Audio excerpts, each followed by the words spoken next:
শ্রী শ্রী মা সারদা দেবী ছিলেন শ্রী শ্রী রামকৃষ্ণ পরমহংসদেবের পত্নী, সাধন সঙ্গিনী এবং রামকৃষ্ণ মঠ ও মিশনের সংঘজননী। মা সারদা আজকে সবার মা। ঈশ্বরে বিশ্বাসী মহিষী নারী হিসেবে তাকে আমরা চিনলেও তিনি আসলে আমাদের জগৎ সংসারের জননী, সত্যিরও মা, অসত্যিরও মা। আজ আপনাদের বলবো আধ্যাত্মিক ও নিশ্চিন্ত জীবনের জন্য তারই বিশেষ কিছু বাণী, যা আপনার জীবনকে প্রশান্তিতে ভরিয়ে দেবে। আমি সত্যিকারের মা, গুরুপত্নী নয়, পাতানো মাও নয়, কথার কথা মাও নয়। ভাঙতে সবাই পারে, গড়তে পারে কজনে? নিন্দা ঠাট্টা করতে পারে সব্বাই, কিন্তু কি করে যে তাকে ভালো করতে হবে তা বলতে পারে কজনে? 100 জনকে খাওয়াতে হবে না, কিন্তু চোখের সামনে একজন ক্ষুধার্তকে দেখলে তাকে একটু খেতে দিও। যদি শান্তি চাও তো কারোর দোষ দেখো না, দোষ দেখবে নিজের। কাজ করা চাই বই কি, কাজ করতে করতে কাজের বন্ধন কেটে যায়, তবে নিষ্কাম ভাব আসে। একদণ্ডও কাজ ছেড়ে থাকা উচিত নয়।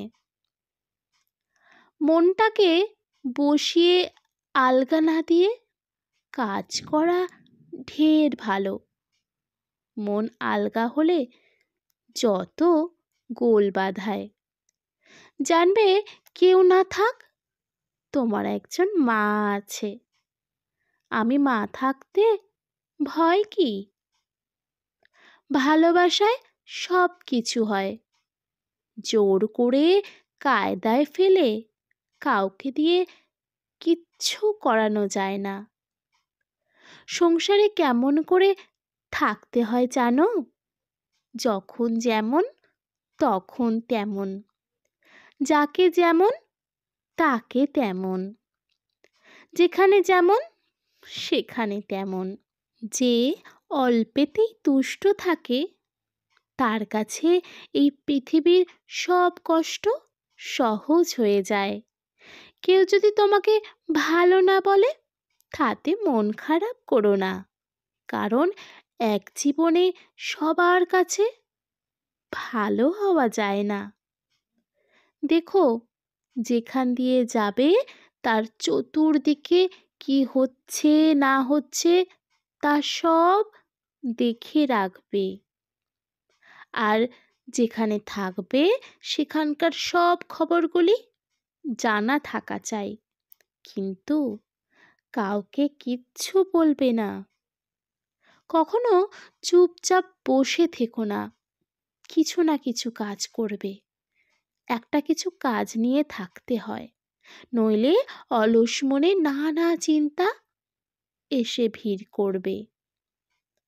যে রাস্তায় তুমি চলছো, যদি দেখো সেই রাস্তায় কেউ পড়ে গিয়েছে, তাকে তুমি তুলে দেবে। পথে পড়ে থাকা কাউকে দেখে কখনো ফেলে যেতে নেই। জীবনের প্রতিটি পদক্ষেপে ঠাকুরকে স্মরণ রেখো, তাহলে কোনো কষ্টকে আর কষ্ট বলে মনে হবে না। জীবনে দুঃখ কষ্ট কার বা নেই, ওসব তো থাকবেই। তার নাম নিলে, তাকে আশ্রয় করলে তিনি শক্তি দেবেন। দুঃখ ও কষ্ট তখন আর তোমার উপর ছাপ ফেলতে পারবে না।